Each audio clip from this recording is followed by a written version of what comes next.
Panginoong Jesucristo.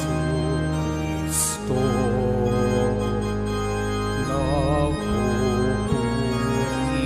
kami sa'yo, Panginoong Jesucristo. Purihin ang poong mahal, ang angkin niyang kabutihan, mapalad ang tungataan sa templo ng poong mabanal, nagpupuring walang hanggan. Nagpupuri kami sa'yo, Panginoong Jesucristo. Sumainyo ang Panginoon. At sumaiyo rin. Ang mabuting balita ng Panginoon ayon kay San Mateo. Papuri sa iyo, Panginoon. Si Jacob ang ama ni Jose na asawa ni Maria. Si Maria naman ang ina ni Jesus na tinatawag na Kristo. Ganito ang pagkapanganak kay Jesucristo. Si Maria na kanyang ina at si Jose ay nakatakda ng pakasal. Ngunit bago sila nakasal, si Maria ay natagpo ang nagdadalang tao. Ito'y sa pamamagitan ng Espiritu Santo. Isang taong matuwid, itong si Jose, na kanyang magiging asawa. Ngunit ayaw niyang mapahiya si Maria, kaya ipinasa niyang hiwalayan ito ng lihim. Samantalang iniisip ni Jose ito, napakita sa kanya sa panaginip ang isang anghel ng Panginoon. Sabi nito sa kanya, Jose, anak ni David, huwag kang matakot na tuluyang pakasalan si Maria, sapagkat siya'y naglihi sa pamamagitan ng Espiritu Santo. Manganganak siya na isang lalaki, at ito'y pangangalanan mong Jesus, sapagkat siya ang magliligtas sa kanyang bayan sa kanilang mga kasalanan. Nang magising si Jose, sinunod niya ang utos ng anghel ng Panginoon. Mga kapatid, ang mabuting balita ng Panginoon. Pinupuri ka namin, Panginoong Hesukristo. Magsiupo mo na ang lahat. Magandang umaga po sa inyong lahat.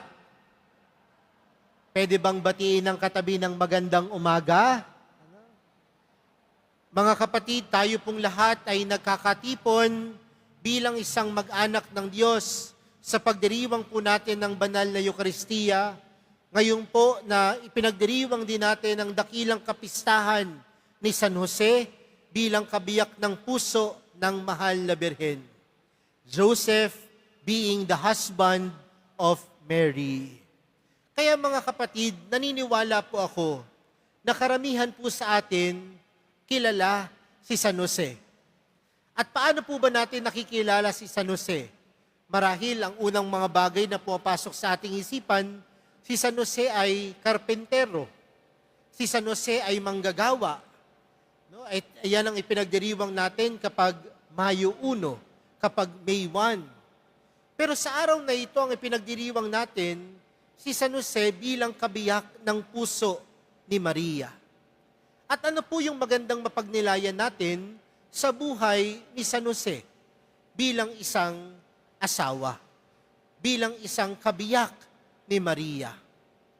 Una, mga kapatid, alam po natin na sa isang pamilya, may kanya-kanyang kahinaan. Wala hong perpektong pamilya. At kung walang perpektong pamilya, marahil alam din natin, mga kapatid, na walang perpektong asawa. Walang perpektong anak. Tama po ba ako?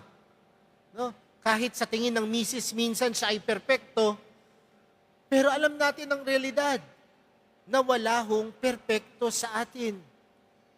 Pero mga kapatid, paano ho pinakilala si Jose sa ating ibanghelyong napakinggan sa araw na ito? Siya ay isang taong matuwid. Alam natin mga kapatid, na hindi po madali ang pinagdaanan ni Jose. Sabi po sa ating ebanghelyo, nakatakda na siyang ikasal kay Maria. Pero ano ang pumigil marahil sa kanyang huwag pakasalan si Maria? Nung nalaman niyang si Maria ay nagdadalang tao. Masakit po yun. Mahirap po yun. Ngunit tinanggap ni Jose. Tinanggap ni Jose ang realidad na yon. At kasama sa pagtanggap ni Jose, yung responsibilidad na kanyang tungkulin bilang magiging ama at asawa, ama ni Jesus at asawa ni Maria. May hirap, ngunit hindi siya perpekto. Mahirap, ngunit siya'y may kakulangan. May limitasyon, pero mahirap ang buhay. Pero alam natin ang kwento, mga kapatid. Paano napaglagpasan ni Jose ang lahat ng bagay? Dahil tinuring niya na ang kanyang lakas ay hindi ang kanyang kakayanan lang. Ngunit tinuring ni Jose na ang kanyang lakas walang iba kundi ang Diyos. Mga kapatid, sa buhay din natin, may kanya-kanya tayong kahinaan. Sa buhay din po natin, may kanya-kanya tayong kakulangan. Sa buhay po natin, meron tayong mga limitasyon. Pero sa kabila nun, patuloy tayong nabubuhay dahil alam natin na meron tayong lakas. At sino po ang tinutukoy kong lakas? Ang Diyos. Ang mahal na pong Jesus Nazareno. Pero mga kapatid, paano natin masasabi na ang Diyos ang ating tunay na lakas? Ano ho ba ang ginawa ni San Jose? Alam niyang may hirap, alam niyang may pagdurusa, pero ano ang ginawa ni San Jose? Nagtiwala sa Diyos. Taong matuwid si San Jose dahil siya'y marunong ding magtiwala sa kapangyarihan at kabutihan ng Diyos. Marahil, mahihirapan na paglagpasan ni Jose ang lahat ng pagsubok kung sarili lamang niya ang kanyang pinagkatiwalaan. Pero alam natin ang kwento, mga kapatid, na hanggang sa dulo ng buhay ni San Jose, ang pinagkatiwalaan niya ay ang kabutihan ng Diyos. Mga kapatid, nawa ganyan din tayo. Kung tinuturing nating lakas natin sa ating buhay ang Diyos, ang mahal na pong Jesus Nazareno, dapat din tayong marunong magtiwala sa kanyang kakayanan. May mga pagkakataon mahihirapan ka sa buhay mo. May mga pagkakataon na magdadalawang isip ka. May mga pagkakataon na magtatanong ka, kasama ko ba ang Diyos? Nasaan ang Diyos? Pero sa dulo mapapansin din natin na paglagpasan natin ang lahat ng bagay dahil may pinanghahawakan tayo. At ano yung pinanghahawakan natin? Yung ating tiwala sa mahal na pong Jesus Nazareno. Panghuli, mga kapatid, tanungin ko po kayo, may mga mithiin po ba kayo sa buhay ninyo? May mga pangarap po ba kayo sa buhay ninyo? Alam niyo po kanina, bago po ako pumunta sa Quiapo, nagmisa po ako sa isang misa pasasalamat ng grade 6 ng isang public school po dito sa May Sampaloc. At ang tanong ko po sa mga bata kanina, ano ang kanilang mga pangarap? May mga bata na nagsabi, Father, ang pangarap ko po maging teacher, ang pangarap ko po maging bumbero, ang pangarap ko po ay maging sundalo, maging pulis. Marahil ganyan din ang pangarap natin. Pero kung titingnan po natin, mga kapatid, madalas ang pinapangarap natin ay isang propesyon. Pero mga kapatid, dapat ho sa buhay natin, ang pangarapin natin ay tayo ay maging matuwid sa harapan ng Panginoon. Kasi aanin natin ang magandang propesyon kung magnanakaw ka naman. Aanin natin ang magandang propesyon kung manloloko ka naman ng iyong kapwa. Pero mga kapatid, ang pangarap ni San Jose ay hindi lamang sa sarili niyang pangarap. Kasi kung tutusin mga kapatid, marahil ang pangarap ni San Jose, magkaroon lamang ng simpleng pamilya. Magkaroon lamang ng isang simpleng asawa at anak. Pero ano ang mas natupad mga kapatid? Ang natupad, ang pangarap ng Diyos. Dahil ang pangarap ng Diyos, ang mas magandang pangarap na matupad sa ating buhay. At magagawa lang natin yon kung pangarapin din natin maging matuwid sa harapan ni Jesus, sa harapan ng Diyos.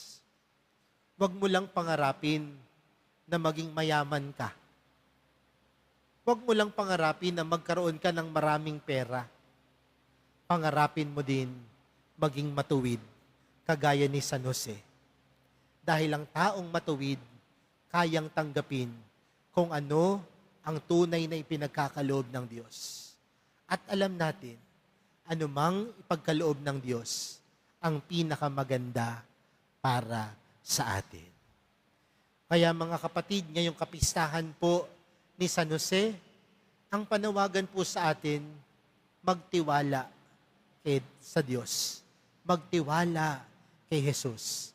Dahil hindi niya tayo pababayaan. At sa pagtitiwala na ito, mamulat ang ating mga puso't isipan ng matupad, hindi lang yung pinapangarap natin, kundi ang pangarap ng Diyos para sa atin. Kaya sa araw na ito, lumapit tayo kay San Jose. Sa tulong niya, ipanalangin natin sa mahal na pong Jesus Nazareno, na maging kagaya tayo ni San Jose, isang taong tunay na nagtitiwala, nananampalataya, at higit sa lahat, isang taong matuwid at matapat sa harapan ng Panginoon. Amen.